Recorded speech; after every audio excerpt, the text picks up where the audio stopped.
This is the Yahrzeit prayer candle for the 6 million Jews who died, including most of my family. I am Leon Ranger. I was a Jewish boy born in Romania in 1931. I was only 8 years old when the Holocaust of Nazi Germany changed my life and my family's life forever. The Holocaust was horrible, and I should know. I endured it, suffered through it, and survived it. I was sent into the trains, and I was sent onto trains, and I was to the ghettos of Romania in 1939. I had to wear this yellow star to let everyone know that I was Jewish. It was a terrible time for us. We had little room to live and no food to eat. I was very hungry. Sometimes farmers would give us bread and food. In the summer, I made a fishing net and sometimes got a couple of fish. That was the only protein I had in 2 years. I remember one day, we went to see a man who had promised us mercy. His promise was fulfilled when he brought us to his house and gave us food to eat. He saved us from starvation and death. Another time, a Nazi officer started beating my mother with a club. I ran to help her, and he started beating me too. We begged for mercy, and he let us go. Once, a Nazi guard was let into the house by my father. My mother did not see him and slammed the door in his face. He furiously opened the door and threw it to the ground. I turned around, saw a kitchen knife, and grabbed it. Luckily, he did nothing further and left. I remember getting sick with typhus. The nurse thought I would die and laid me by all the corpses. Luckily, my father found me and took me home. I slowly recovered. I remember getting sick with typhus, and it was horrible. When we came to America, I was not ready for a civilized life. Just because of my religion, I was forced from my home in Romania.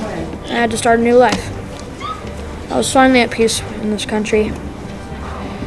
I knew that I had survived the Holocaust. Today I found out I had lymphoma cancer, and I'm really scared because I'm going to have to go through chemotherapy. I've heard that it will make me sick and make my body hurt. I feel so hopeless. My doctor told me that no one in Utah has ever survived it. I love singing and dancing and doing new projects. I'm not ready to give that up. I'm trying to be happy, but I'm worried I will feel lonely, useless, and bored. It's been 750 days since I found out I had lymphoma cancer. I'm still sick and I feel miserable. It's hard not to give up, but I'm trying to count my blessings each day. My husband Jim is definitely one of them. He has taken excellent care of me. I'm lucky to have such wonderful children and grandchildren that help me keep going.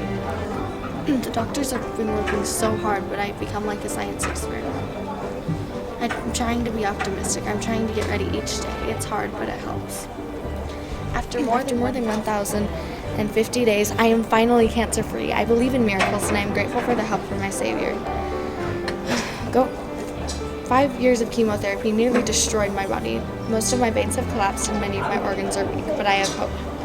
My hair should grow back soon. I am so excited.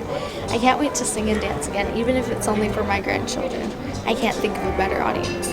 Going through lymphoma cancer was one of the hardest things I have ever had to endure. I was one of the first survivors in the whole world, which makes me feel pretty strong and special. I must have some important work to do in this life. Hi.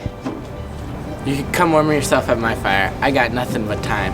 Around this time at night, the timber wolves get mighty wild and they follow me. All I can see is their yellow eyes, so every once in a while, I'll light a match. So I just build a fire to wait them out. I tell you, sir, on one of these trails, my dear, when I came back, I found out my dear wife got the Spanish influenza. Once I found that out, I grabbed my horse and I rode straight to get a doctor. And of course the doctor had a buggy, so it took him a while to get back up to where we live in the homestead. But when he got back, my wife was dead, and my horse was also dead too from the exhaustion. And my wife had a 3-month baby at the time, and the baby went to go live with one of my oldest daughters. Meanwhile, I stayed here doing the mail routes. I'll do anything for my family, anything. Well, I'm not sure how many of you folks are going to know this, but there's an area in Spearfish, South Dakota called Clyde Ice Field. It was named after a man named Clyde Ice. Clyde Ice was the 100th airplane pilot in the U.S. to get a pilot's license. He taught me how to fly at the tender age of 14. When I was 14, I had logged enough hours to fly solo, and I was able to take out my friends and go flying around the town. Well, what we used to do is that we would have these dirt roads outside of town, and they'd be very hilly. We would try to fly over the roads with the airplane and see how close that we could get. But we'd always watch out for cars, just in case if we had to pull up. One time, there was no cars on the road and we saw no dust clouds. So we pulled down the plane very low and we started flying over the roads. On the third hill, a car came over the hill and we pulled up just in time before we scraped the car. I'm pretty sure the guy in the car got scared to death. Well, another thing that we used to do is that outside the airport we would go hunting for coyotes. We'd use a double barrel shotgun that was sawed off. We would shoot a little bit ahead of the coyotes and then we can compensate for the speed. One time I shot a strut and Clyde Ice coughed back a laugh and scolded me, saying I shouldn't have done that. We landed the airplane at the airfield and luckily none of us crashed. He said if it was the other strut, just a little bit more to the left side, we would have crashed. I want to tell you about a story about when I was in the Army. I volunteered to be in the war because I didn't want to wait to be drafted. My job during the war was driving a 6x6 truck. I spent 2 years in the truck. I named her Old Effie. I also wore this hat. Check it out. My job during the war, I delivered guns, ammo, and soldiers to the front lines. I would have to drive through tight jungle roads. Sometimes it would rain for days, and my truck would get stuck. It took a lot of effort to get it out. It was weird. We always seemed to get it done. But I tried extra hard because I knew there were men out there waiting for me to deliver whatever they needed. One day, we were driving my truck. It was a beautiful day. Then I climbed the sky and sunny. And then we heard something unusual from behind us. It was a Korean aircraft. The plane shot at us with its big machine guns, and I yelled to the back of the truck saying, be ready to return fire. And the plane came around again and shot at us, and we shot back as planned. We repeated this cycle several times until we eventually fought them off. It was unbelievable how none of us got hurt, and I knew I had a heck of a story to tell. Oh my, well hello there, I didn't see you. Sorry, my name's Wilma, that's Eileen, Butch, Myrna, and well, you could just meet the rest later. They'll be running around here. Sorry about the mess, we were just, swimming. Well, not exactly. The downstairs flooded, so we're taking an unexpected camping trip. In the dining room. Sorry. Kids, hurry up, we have to go to the business. Yeah, sorry. My husband got drafted into World War II, so now it's just me and the kids. I take care of the business, too. We have the first glass shop in all of Nevada. But luckily, I'm not running the business completely alone. His brother stayed home to help me. The name of the business is Wilgar's Glass Company, but after he left, we call it Wilgar & Sons Glass Company. So, I'm just going down there. I used to run the counter, but ever since he left, I run the counter and the back. I install everything. Not to brag, but I am the strength of the family. Anyway, kids, it's time to go. We have to pass out the flyers. Thank you. Hi, my name is LaRue Chris Janson Shaw. I was born in Fountain Green, Utah. I was young during the Great Depression, but my father was a farmer, so we were okay. I take great pride in being a Sanpeter, which means I'm from Sanpete County. One of the things our family looked forward to every year was the Sanpete County Fair. We always had a lot of fun there as a family. Well, when we went one year, when I was about 11, they had a Ferris wheel, and I had never had a desire to ride a Ferris wheel ever. But I had a good relationship with my dad and was close with him, and he convinced me to go on one. As we got on the Ferris wheel, I was very scared and shaking a lot. And soon it began to rise upward. I was very scared. As we were about to the top of the Ferris wheel, there was a big boom of lightning and thunder. It had struck the power, and the Ferris wheel stopped working. It seemed like the longest wait of my life before we got back down. I was so scared. And since then, which has been 40 years, I have never ridden another ride in my life. And now, our whole entire family doesn't like Ferris wheels at all and hardly ever rides them. We have funny jokes and phrases in our family about them too. But it's a long story. Well, I'd like to thank you for listening to my little spill and my story. And until we meet next time, have fun. I'm so thankful that I have a wife and 3 kids. I am so thankful that I have a master's degree in engineering. Oh, by the way, my name is Petey Chang. I was born in China and I moved to Taiwan when I was 23 years old. But I thought my family was going to be right there with me. But I was so scared when I moved from China to Taiwan. I was literally escaping it just when the Iron Curtain closed. I knew that I had no contact with my family at all. And then I took matters into my own hands. And then I went to the University of Taiwan for engineering, got a job, met my wife got my job, and then I got promoted and I graduated. Then we moved to Vietnam for my work. We moved because I got promoted. So, and then I had 3 kids there. Then I moved to North Carolina to perform at NC State for engineering. That's where I got my master's degree. Now I'm here, going to see my family after 30 years. Let me see how much time I have until my next class. Carry the 1, subtract 4. Wait, no, 6. You see, this is why I didn't become a math teacher. Oh well, I have enough time to tell you my story. My name is Eleanor Mariana Seabach Knight, and I was born in New York, New York on October 1st, 1927, 3 years before the Great Depression started. My family was very poor before the Great Depression started, so it affected my family greatly. I remember my family could only afford heat in the downstairs living room, and even though I slept with all of my sisters in the same bed, I could still see my breath in the brisk night air. It was so difficult to cram all 7 of those kids in there, which I was the 3rd of. When I was a young girl, my family moved to Gloversville, New York, where they owned an embroidery shop for leather gloves and purses. I remember my job was to put the pattern on top of the gloves with chalk so that my mother or father could sew it. I went to school at the University of Utah and earned my degree in elementary education between the years 1945 and 1947. It's just so long ago. I used all of my earnings to pay for my younger brother's mission expenses when I taught in Gloversville, earning $50 a month. Serious crimes. I was a field medic in combat Korea. But first of all, let me tell you a little bit about my life. I was born in 1930 on a farm, but my farm burned down a long time before I was actually born. My dad died in World War I. Grateful to accept this award. Sadly, my friend Jagdish Narayan could not make it here today. But before I go on, I would like to thank the universities of Hawaii, Wisconsin, and Purdue for my great education. So now, let me tell you a bit about myself.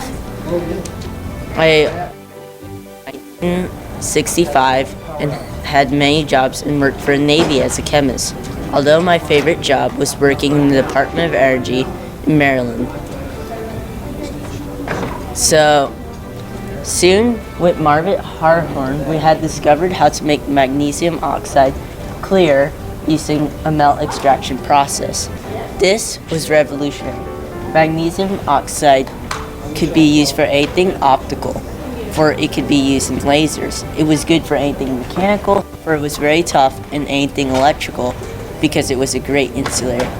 Because of this, we had won the IR Award of 1975.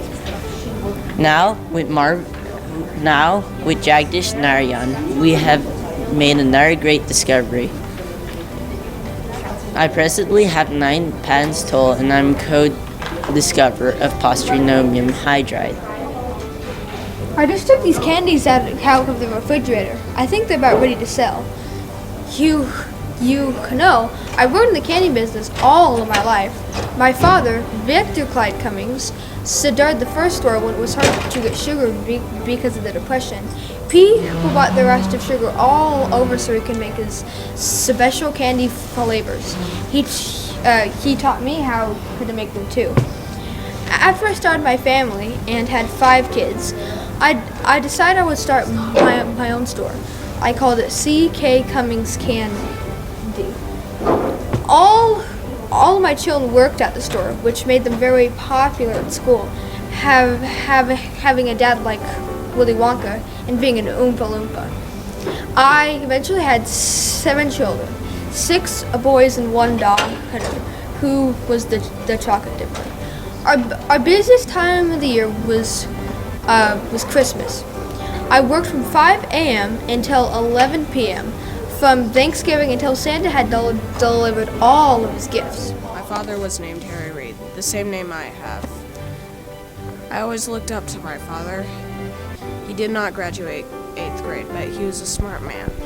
I grew up in a home that made me want to be the best I could be. I was born in 1939 in Searchlight, Nevada.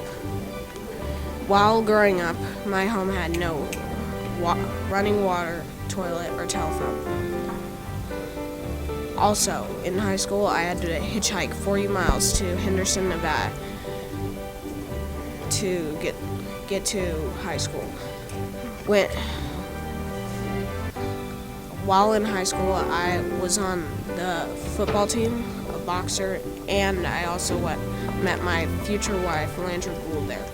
Landra and I got married in the summer of 1959.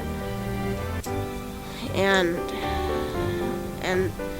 during college, I went to Southern Utah State University.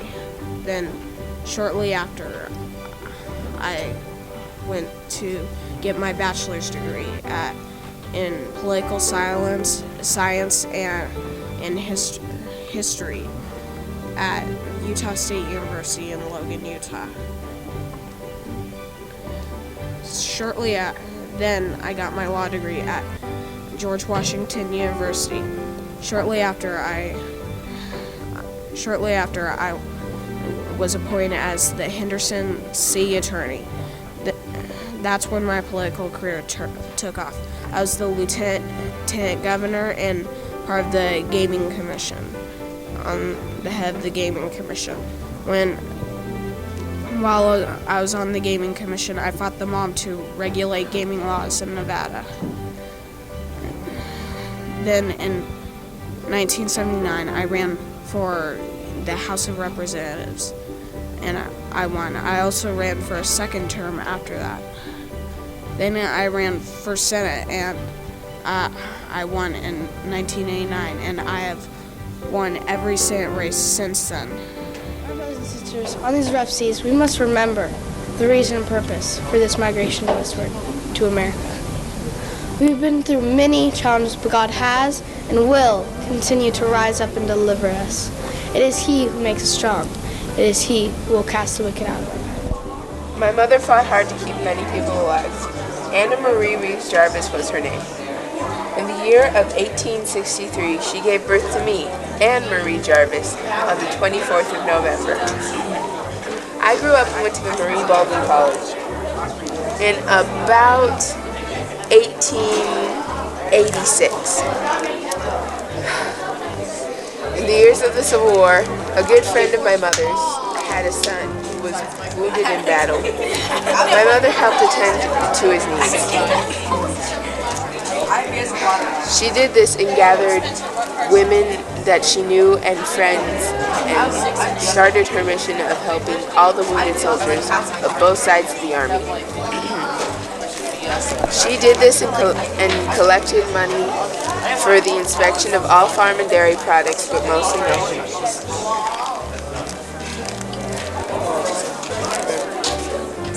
She then decided to communicate with the mayor of the time and started a local holiday of Mother's Appreciation Day.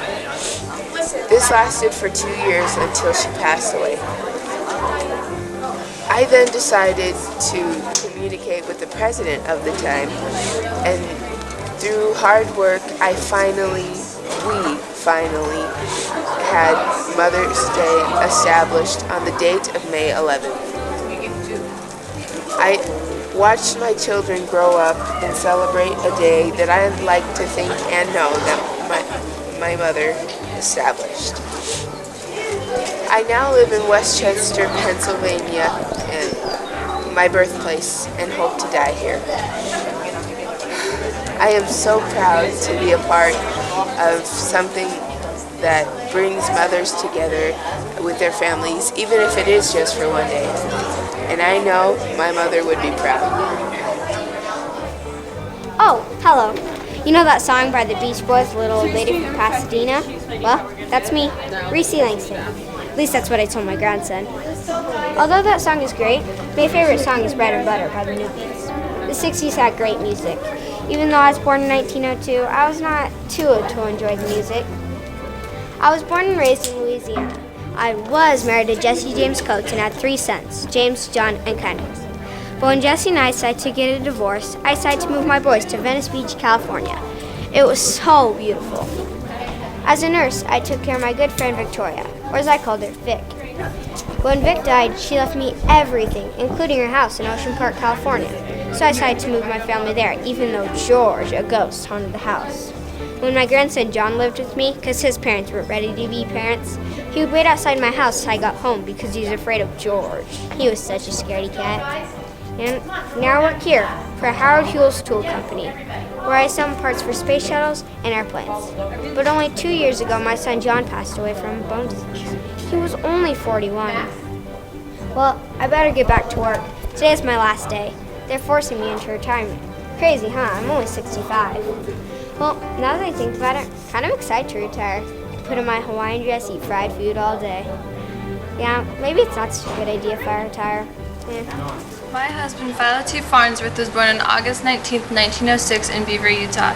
He was born inside of a log cabin constructed by his grandfather, Mormon pioneer.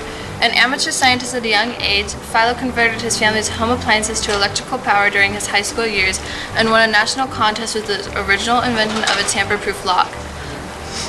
In his chemistry class in Rigby, Utah, Philo sketched out an idea for a vacuum tube that would revolutionize television, although neither his teacher nor fellow classmates seemed to grasp the implications of his concept. He continued his studies at Brigham University, where he matriculated in 1922. Though he was forced to drop out following the death of his father 2 years later, his plans and experiments continued nonetheless. In 1926, he raised enough funds to continue his scientific work and moved to San Francisco with his new wife, me, Ella Pem Gardner Farnsworth. The following year, he unveiled the all-electronic television prototype, the first of its kind, made possible by a video camera tube or image dissector. This was the same device that Philo had sketched in his teen years. My husband rejected the first offer he got from RCA to purchase the rights of his device. He instead accepted a job at Philco and moved across the country with me and our young children. Throughout the late 1920s and early 1930s, Philo fought many legal charges that his inventions were in violation of a patent, filed prior to his by the inventor Vladimir Zorkin. RCA, which owns the rights to Zorkin's patent, supported these claims throughout many trials and appeals with considerable success. Annie, it's beautiful days like this that I remember you the most. I remember the first time I met you, you had come to see your sister and her husband in Tennessee. I had placed a bet with the hotel owner, Jack Frost, that none of your locals could outshoot me. The last contendant, 16-year-old Annie, you were so beautiful. I remember that you outshot me, and at that point I figured I had to marry you. And once we were married, I took you out west, and you had the most amazing talent for shooting. I remember when you used to take a card and drop it and shoot it many times before it could even hit the ground. And my heart really stopped when you used to shoot that cigar straight out of my mouth. And in all the stunts we did, the car and even the train crash and the car crash, what took you was disease. I can't remember the name. Crap. Where'd you come from? We're in the middle of World War II. Well, you're probably here to hear about my life. My name is Lieutenant Colonel Robert Pratchett. I was born in Havana, Cuba in 1913. Got him. My mom died when I was about 2 years old, and my dad left me when I was 5. When I turned 17, I was one of the first Eagle Scouts in Cuba. As the years went on, I got older. I enlisted for the United States Army, and I trained very hard. It was either being enlisted and served for a couple years or just flat out serve for 20 years. I chose 20. After training, I was assigned to Pearl Harbor. Yes, that's right. I was there when the Japanese bombed, but I survived. I met my wife, Janice Hungett, in Havana, Cuba. Hang on. In 1913. Not 1913, crap. Can you cut that part out? I met my wife, Janice Hungett, at a dance in Iowa. She asked for my dance card, and I gladly gave it to her. We had a world-round romance and got married a few months later.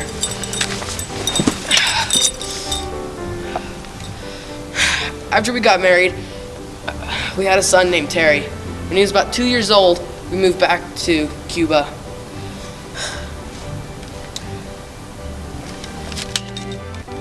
There he is. Got him. Is he back? Is he back? No. It was good to go back home to see family and friends. After the war, I might go the resistance. Well, not resistance. I might just work at a desk for the military as a drone person. So, plus, I've been offered a job for Paramount Studios. They want me to be a distributor for them.